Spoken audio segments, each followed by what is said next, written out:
పనికిరాని మందులతో పరువు తీసుకున్న పాకిస్తాన్, భారత్ మందులకు మస్తు డిమాండ్.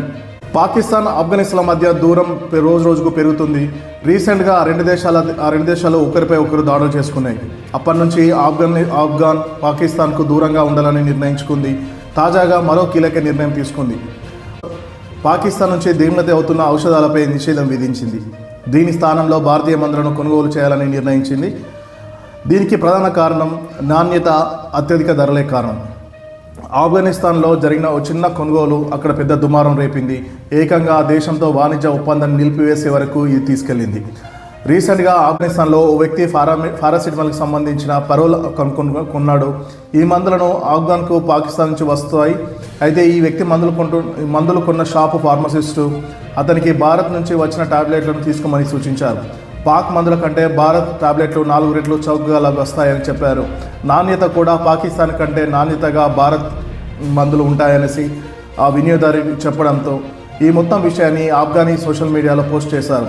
అది కాస్త వైరల్ అయ్యి అది తాలిబాన్ ప్రభుత్వం వరకు వెళ్ళింది. ఆఫ్ఘనిస్తాన్లో తాలిబాన్ ప్రభుత్వం ఎప్పటి నుంచో ఆలోచనలో ఉంది. పాకిస్తాన్ నుంచి వస్తున్న ఔషధ నాణ్యత తక్కువగా ఉందని ఆఫ్ఘన్ ఉప ప్రధానమంత్రి అబ్దుల్ గనీ ఇవరకు వెల్లడించారు. వాటికి ప్రత్యామ్నాయాలు వెతకాలని వ్యాపారులను కోరారు.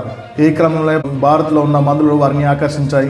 దీంతో పాకిస్తాన్తో ఔషధాల వాణిజ్యాన్ని నిషేధించి భారత్ కొనసాగించాలని ఆఫ్ఘనిస్తాన్ నిర్ణయించింది. ఇప్పటికే న్యూఢిల్లీ 2024-25 సంవత్సరంలో కాబూల్కు $108 మిలియన్ విలువైన మందులను పంపించింది. అది 2025 మిగిలిన కాలంలో $100 మిలియన్లకు విలువైన ఎగుమతులు జరుగుతాయనేసి ఒక నివేదిక వెల్లడించింది.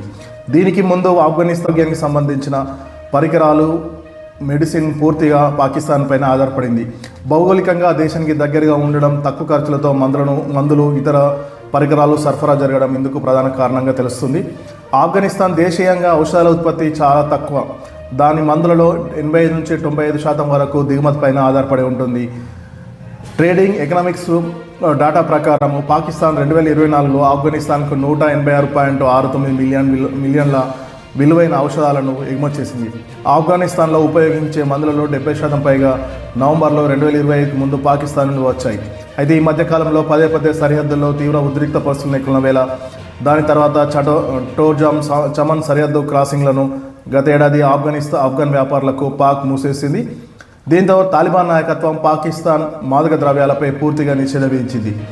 ఆఫ్ఘనిస్తాన్లో తీవ్రంగా ఔషధాల కొరత ఏర్పడింది. దీంతో సరిగ్గా ఇదే సమయంలో ఆ దేశాన్ని భారత్ ఆదుకుంది. 73 టన్నుల ఆరోగ్య సామాగ్రిని కాబూల్కు పంపింది. భారత్ ఇంతకు ముందు కూడా ఇలాగనే పలుసార్లు ఆఫ్ఘనిస్తాన్కు సహాయం చేసింది. దీంతో ఇరు దేశాల మధ్యన ఈ విషయంలో ఒక కీలకమైన ఒప్పందం కుదిరింది. భారత ఫార్మా మేజర్లు కాబూల్కు ఔషధాలను అమ్మడం మాత్రమే కాదు, నవంబర్ 2025లో దుబాయ్లో భారత pharma major Zydus life sciences ఆఫ్ఘనిస్తాన్కు చెందిన రోఫిస్ ఇంటర్నేషనల్ గ్రూప్తో $100 మిలియన్ల అవగాహన ఒప్పందం కుదుర్చుకుంది. ఈ ఒప్పందంతో పాటు సంతకాలు కూడా చేశాయి. దీంతో ఆఫ్ఘనిస్తాన్కు చౌకగా మందుల సరఫరా భారత్ ఇవ్వగలుగుతుంది. ఈ కారణంతోనే ఆఫ్ఘనిస్తాన్ దేశం పాకిస్తాన్తో వాణిజ్యానికి గుడ్ బై చెప్పిందనేసి విశ్లేషకులు చెప్తున్నారు.